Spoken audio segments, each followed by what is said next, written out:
Harry Potter and the Cursed Child is marking its first ever Florida debut at the Dr. Phillips Center. I'm New Six producer Brooke Savage. Nick Dillenberg plays Harry and Rachel Leslie plays Hermione. They are both here to tell us all about it. Thank you so much for joining us. Thank you. Thanks for having us. So first off, tell us, what is this show about and what can people expect? You want to take this one? I'll let you take it. We find our golden trio, Harry, Ron, and Hermione, many years after the ending of the books, when Harry is ready to send one of his kids, Albus, off to school. So a lot of the story focuses on Harry's son, Albus, and Draco's son, Scorpius, as they try and figure out getting sorted and figuring out who they are as teenagers. Yeah. And what is your favorite part of the show?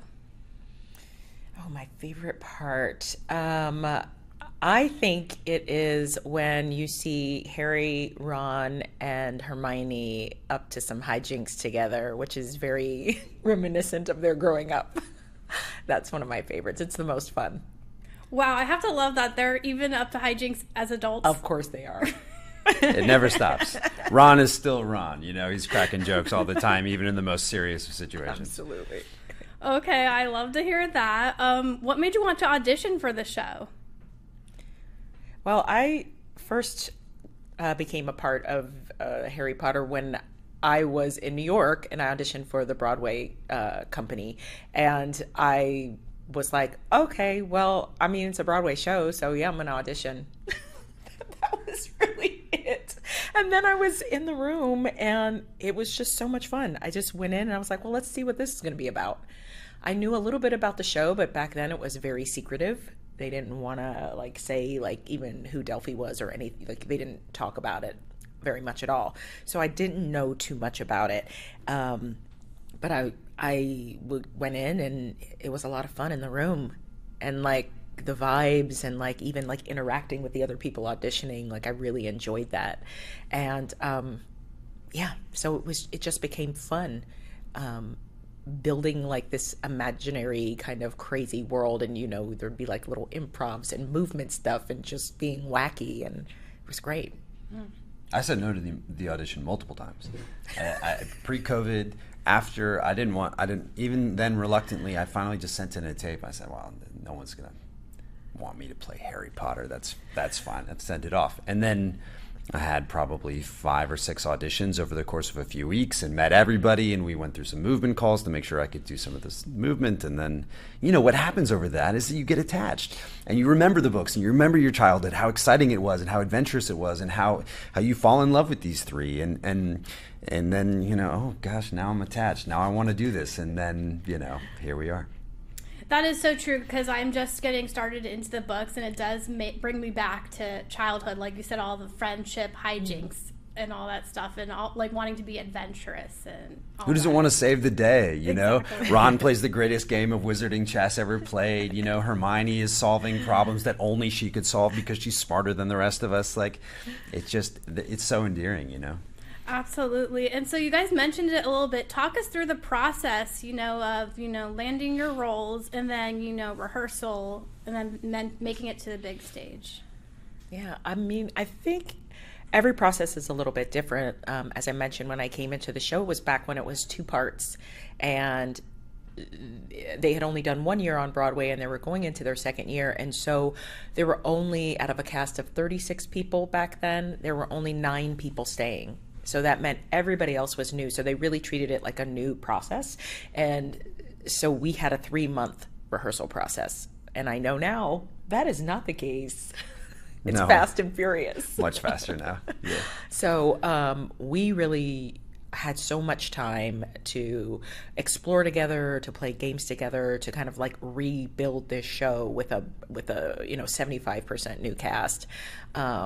And every process that I've been fortunate enough to be a part of since then is a little faster, a little wilder, and I'm very thankful that I have a baseline of understanding going into it. I was lucky enough to be able to see it on Broadway.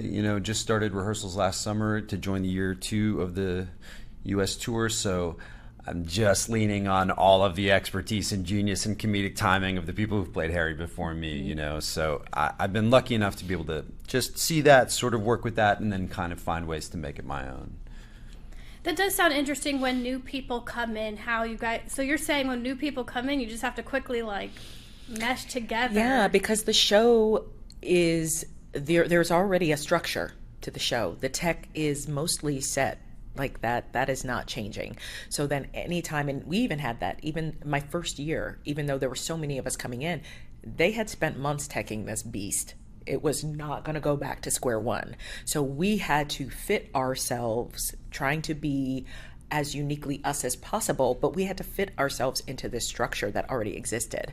And, we had a little more leeway because there were more new people. So there was more difference and nuance, and that varied from the original.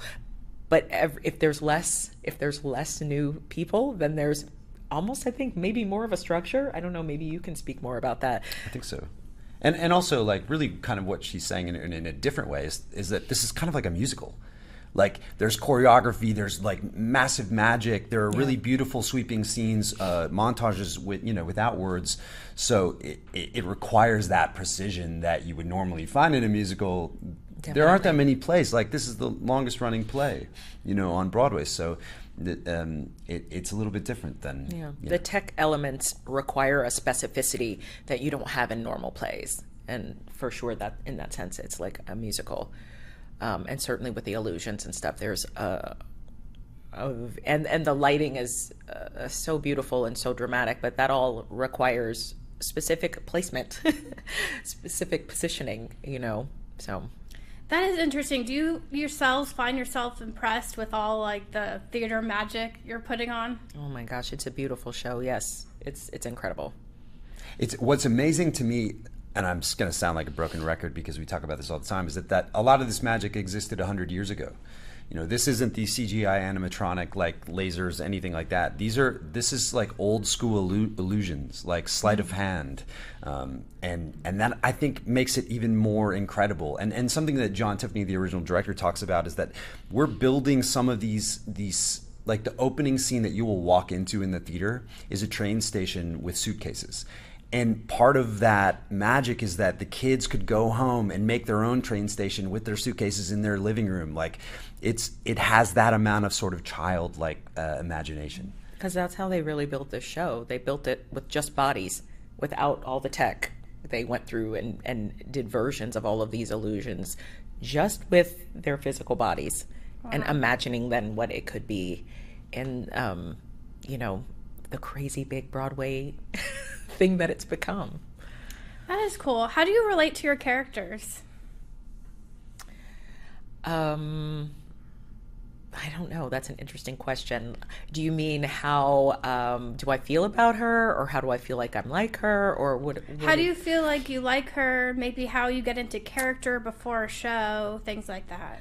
I guess I just focus on the relationships. So I think of it a lot like I would think about any play that I do, that I know the story that we're here to tell. I know what happens in all the different parts, and I try to, focus on my relationships and what I'm doing with the people I'm on stage with at any given time.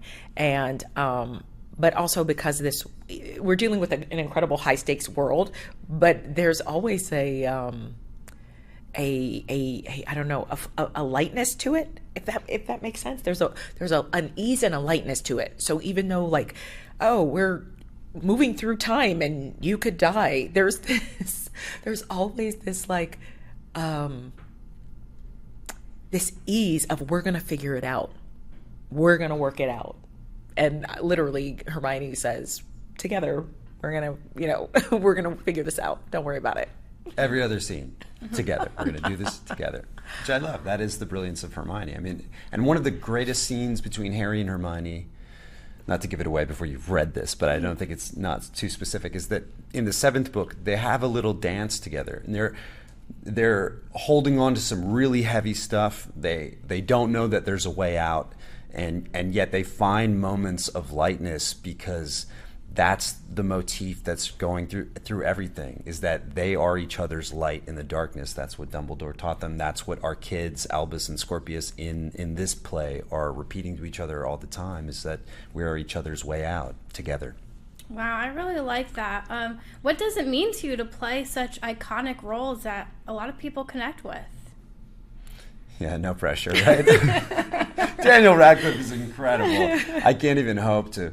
But I think what Rachel's talking about is that, like, if you think about what Ron meant to him, what Hermione meant to him, what they've gone through together, I could just look in her eyes on stage and I know where we are, you know? I mean, I think Harry's an incredible guy who's now at this point in his late 30s where maybe things are a little easy. There's been a period of peace, you know, everything worked out. They beat Voldemort. And now here we are, with 3 kids, and everything is kind of calm. And I don't know that Harry knows as much what to do in that kind of place. He's a doer. He's a Gryffindor. I don't know. Do you know what your house is, by the way? Oh, yeah. No, but my husband likes to joke around and say I'm a Slytherin. But Okay. I'm probably more of a Hufflepuff, I would say. I'm a Hufflepuff. Oh, there you go. We'll have to take the test. But Harry, in true Gryffindor fashion, like, wants to solve something. He wants to go into action. You know, he'll take the ball in the fourth quarter, so to speak. You know, and so I think a lot of the times when it looks like Harry's kind of being stubborn and doing something on his own, he really just doesn't want anybody else to get hurt. He wants to, you know, protect everybody. And so I think I can totally get down, and I love the best parts and the selfless parts about Harry, and it's an honor. Well, you guys mentioned it a little bit. Is there any behind the scenes, you know, little tidbits that you think a lot of people don't know about? Oh, goodness. Like, do you have a million costume changes, or, you know? I mean, there's a bunch. I think probably my Act 2, the top of Act 2 costume probably weighs 30 pounds. I've been disputed by people. They say they weighed it, that it's not that heavy. It feels like it weighs 30 pounds. We're in some thick wool. We're in some heavy stuff. I mean, for sure.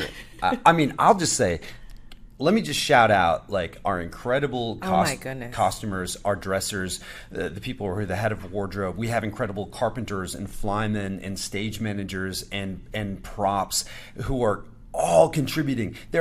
When they say it takes a village, this is the case. They take this show, dismantle it, move it to another city, and then put this incredibly intricate set back up every couple weeks in perfect alignment in a new place in a different They're theater. phenomenal. That is incredible. Yeah, I feel like people don't think about all that work that's going on in the background. Oh, it's like what do they say, like a duck on the water? You see them just going across like this, but underneath it's like those feet frantically pedaling. Like, that would be, sometimes I feel like we should sell tickets to, like, our backstage. I know we can't because of the magic, but it's really amazing, the choreography that happens, the dances plural, that happen between everybody backstage. And like Rachel said earlier, hopefully you see the easy lightness on stage. You see us grappling, but there are just, you know, there are 50 people back there putting us in perfect positions to have success continually, and dealing with, you know, inevitably it's live theater. Dealing with the audibles, the things that don't go perfectly right, and we're so well supported. So I cannot say how strongly enough we are so grateful to all of them. Absolutely. The stage manager, who is kind of like our head, and makes everything go, well, it's a team, but their command station looks like a rocket. I say it's like a rocket ship back there. All these lights and buttons, and it's incredible. Yeah. And so, you know, you guys have been performing for a little bit here in Orlando. Are you noticing anything different about the Orlando audience, given we have, you know, Harry Potter world here? I mean, we've had great houses. I would say really smart crowds. Yeah. They're picking up on some of the lore, some of the, like, small little things that not everybody will always get, because you have to have read the books or seen the movies in order to get some of those jokes. I love hearing their gasps at certain points. I don't know if I should probably not say it in case somebody. I know we might. I'm like, I don't want to give it away, but yeah, there's a part where I'm like waiting to enter, and then something is revealed, and to hear the audience go, oh, like when they're like putting the pieces together, it's really exciting. That is cool. Do you guys ever meet with fans after the show or anything, or get some feedback? Yeah, I mean, we have a line outside, a little area that we can sign autographs and talk to people. That's lovely. I enjoy doing that. Anybody who's coming out, come by the stage door. Yeah. We love to see everybody and talk about the show. Yeah. And what's some of the feedback you get from them? Oh, a lot of, this person's my favorite. Like, I so identified with Hermione, like, just little stars in their eyes. Like, it's really incredible, especially when I see, little children of color, and like to be able to be a role model for little girls and to just follow your heart, be fierce, and do it. Yeah. I love that. And I think as well, you're seeing parents, in their 40s who grew up with the books come dressed in robes with their kids now dressed in robes. And I'm playing a father in this show, and it's a generational thing now. It's this massively important story to so many people. And so to give them a chance to sort of get back in the world and relive it and get in touch with the best parts about what it has to teach us, there's always more energy in the tank, even if after a 3-hour exhausting performance, to see them with their wands and their robes, and they want you to sign their playbill, and it means so much to them. So it's kind of special. Absolutely. I feel like nostalgia is really big now, especially when it comes to generations picking up, work and stuff. And we're right on the cusp of another Harry Potter TV series for HBO. It's probably coming out next year in 2027, so it's not going to stop. That is really cool. So tell us a little bit about yourself, where you're from, and how you got into acting and your experience. Oh my goodness. I'm originally from Cincinnati, Ohio, and I kind of grew up in a performing arts school. I went to performing arts school from the time I was like 9, and then I graduated high school from one. So I kind of was doing something funky and creative for a Destined long time. for it. And then, I kind of always knew I wanted to be an actor. Well, very much the opposite for me. I wanted nothing to do with it.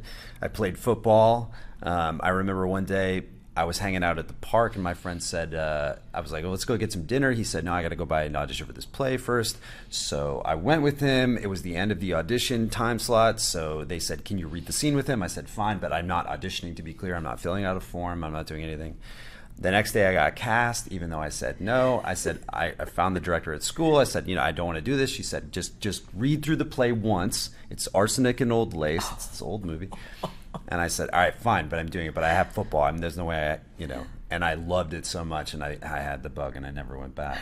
So different Arsenic different and pathways. Old Lace sucked him in. That's right. I played a crazy cop who's telling a story while this guy is tied up. It's an incredible movie. And, I've actually never seen the movie, but I've read the play. Yeah. Oh yeah, yeah. I have to imagine during that time you never imagined that you'd play like Harry Potter. Never. The last 2 roles I played, I was just like Neil Armstrong in Fly Me to the Moon with Scarlett Johansson, and then Harry Potter. Like, it's also just a relief to play a couple of good guys.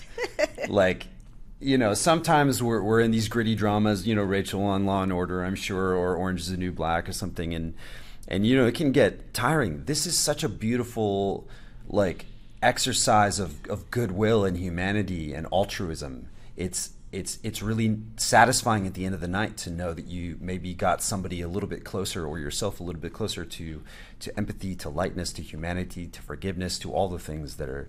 It's a good playground to play in.